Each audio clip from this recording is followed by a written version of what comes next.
যোৱা 5টা বছৰত আন্দোলন নাছিল, ধৰ্ণা নাছিল, গুলীকাণ্ড নাছিল, বোমা বিস্ফোৰণ নাছিল। 5টা বছৰ পিছত প্ৰথমবাৰৰ বাবে আমাৰ জননী জন্মভূমি অসমে বহু বছৰৰ পিছত শান্তিৰে 5টা বছৰ অতিবাহিত কৰিব পাৰি।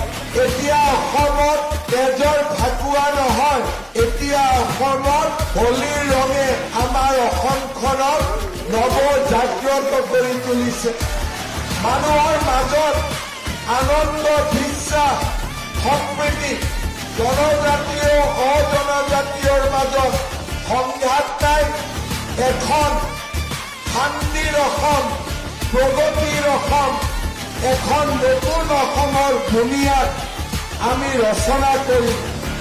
কংগ্ৰেছ দলে আমাৰ গতি ৰুদ্ধ কৰিবলৈ, আমাক স্তব্ধ কৰিবলৈ বহুত বিৰাট ষড়যন্ত্ৰ কৰিলে, কিন্তু প্ৰধানমন্ত্ৰী নৰেন্দ্ৰ মোদী ডাঙৰীয়া আৰু অসমৰ ৰাইজৰ আশীৰ্বাদত অসমক আমি এক স্বৰ্ণীল কালখণ্ডলৈ লৈ গলো।